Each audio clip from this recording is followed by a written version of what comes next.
क्या कभी ऐसा हो सकता है कि हजारों साल पहले लिखे गए कुछ नियम आज की इस भागदौड़ भरी दुनिया में भी सफलता की गारंटी दे सकें? सुनने में अजीब लगता है ना?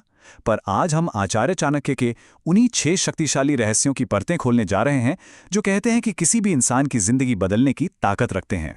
अच्छा, तो ये कहानी शुरू होती है एक दिन जब महान सम्राट चंद्रगुप्त मौर्य किसी बहुत ही गहरी सोच में डूबे हुए थे।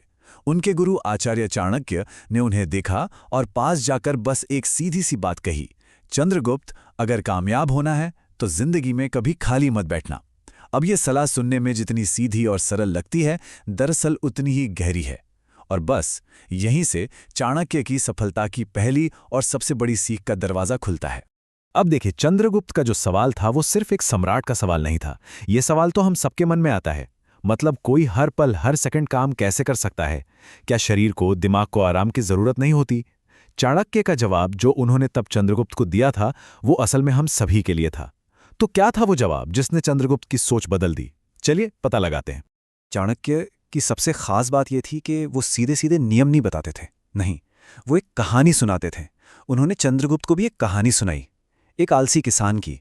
एक ऐसी कहानी जो हमें ये दिखाती है कि कुछ ना करने की, कर्महीन होने की असली कीमत क्या होती है। तो कहानी में एक किसान है, रामलाल। अब ऐसा नहीं था कि उसके पास कुछ नहीं था।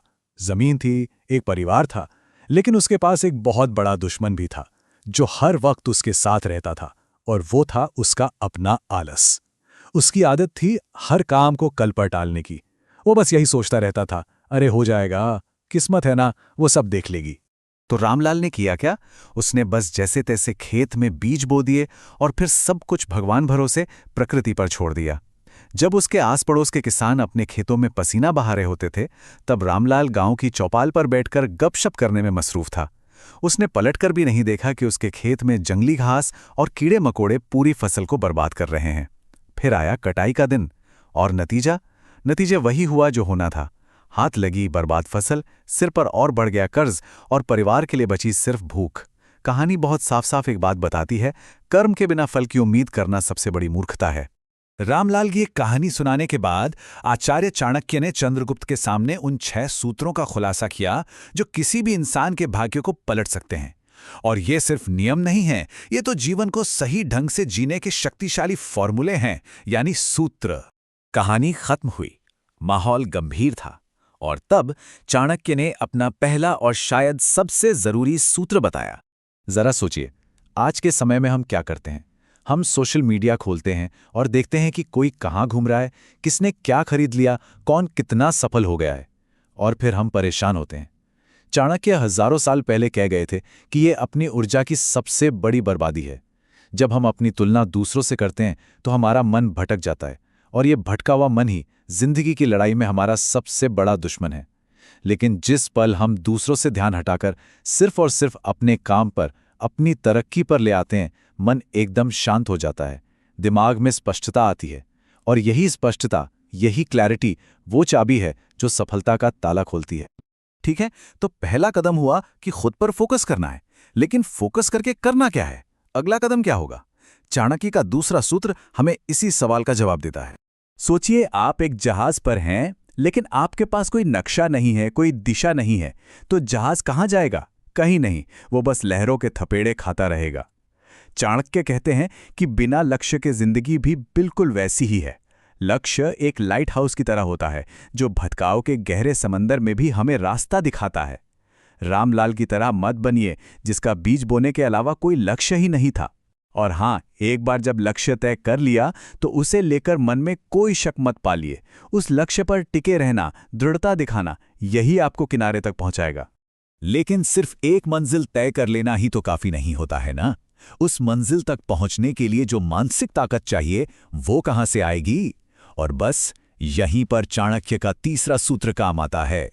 चाणक्य ने चंद्रगुप्त को अपने ही जीवन से सिखाया था। याद है, जब उन्होंने और चंद्रगुप्त ने पहली बार शक्तिशाली नंद वंश पर हमला किया था तो वे बुरी तरह हार गए थे। अगर उनमें आत्मविश्वास ना होता तो वो हार मान लेते, पर उन्होंने ऐसा नहीं किया। उन्होंने अपनी हार को अंत नहीं बल्कि एक सबक माना, एक ऐसा शिक्षक जिसने उन्हें उनकी कमजोरियां बताईं। उन्होंने अपनी गलतियों से सीखा, एक बिल्कुल नई रणनीति बनाई और फिर दोबारा हमला किया, और इस बार वो जीते। यही है आत्मविश्वास। इसका मतलब ये नहीं कि आप कभी हारेंगे नहीं। इसका मतलब है कि आप हर हार को एक नई शुरुआत की तरह देखेंगे, अंत की तरह नहीं।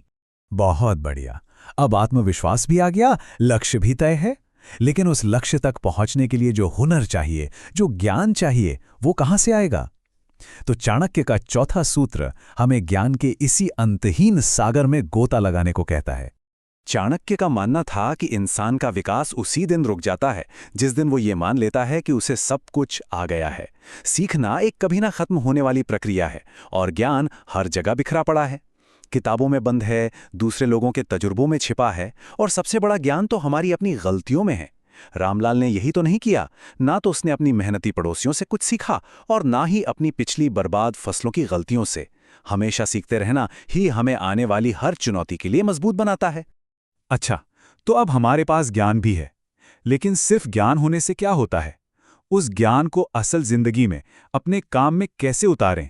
पांचवां सूत्र हमें उसी पुल के बारे में बताता है जो हमारी सोच को हकीकत से जोड़ता है।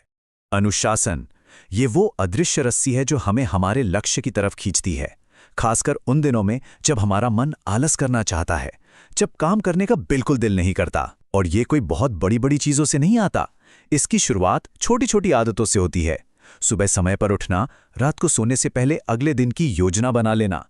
यही छोटी आदतें मिलकर बड़ी सफलता की नींव तैयार करती हैं। और सबसे जरूरी बात जो हमें समझनी है, मेहनत का कोई शॉर्टकट नहीं होता। सफलता के लिए पसीना तो बहाना ही पड़ता है। और आखिर में हम आते हैं छठे और अंतिम सूत्र पर। और मजे की बात यह है कि ये सूत्र हमें घुमाकर ठीक वहीं ले आता है जहां से ये सारी बातचीत शुरू हुई थी, यानी कभी खाली मत बैठो। क्या कभी गौर किया है कि जब हम कुछ भी नहीं कर रहे होते, बस खाली बैठे होते हैं, तो हमारा दिमाग कहाँ कहाँ घूमता है? पुरानी बुरी बातें याद आती हैं, भविष्य की चिंता होती है, तनाव बढ़ता है। चाणक्य ने कहा था कि खाली दिमाग शैतान का घर होता है, और ये बिल्कुल सच है। जब हम दिमाग को कोई काम नहीं देते तो वो नकारात्मक विचारों को पैदा करने लगता है।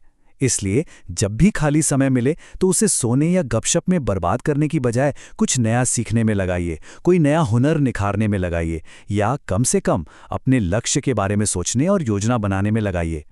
तो इन सभी 6 सूत्रों का सार क्या निकलता है? देखिए, ये सिर्फ नियमों की एक लिस्ट नहीं है जिसे कहीं लिखकर रख दिया जाए। नहीं, ये तो जिंदगी जीने का एक पूरा तरीका है, एक दर्शन है, एक फिलॉसफी है जो हमें कर्म करने वाला, अपने लक्ष्य पर केंद्रित रहने वाला और खुद पर भरोसा करने वाला इंसान बनने के लिए प्रेरित करती है। तो ये हैं सफलता के वो 6 मजबूत स्तंभ। पहला, सिर्फ खुद पर ध्यान देना। दूसरा, एक साफ और पक्का लक्ष्य रखना। तीसरा, खुद पर अटूट विश्वास करना। चौथा, सीखने की भूख को हमेशा जिंदा रखना। पांचवा, अनुशासन को अपनी आदत बनाना। और छठा, अपने समय का सम्मान करना और कभी खाली ना बैठना। इन्हीं 6 स्तंभों पर कोई भी अपनी सफलता की एक शानदार इमारत खड़ी कर सकता है। चाणक्य हमें जाते जाते एक बहुत जरूरी बात याद दिलाते हैं कि हमारा समय ही हमारा सबसे कीमती खजाना है। हर पल जो बीत रहा है वो एक मौका है, कुछ बनने का, कुछ करने का। तो अब सवाल ये नहीं है कि हमारे पास समय है या नहीं। असली सवाल तो ये है कि हम उस समय का इस्तेमाल अपनी प्रगति के लिए, आगे बढ़ने के लिए कर रहे हैं, या फिर उसे यूं ही गवाकर भविष्य में पछताने के लिए छोड़ रहे हैं। फैसला हमारा है।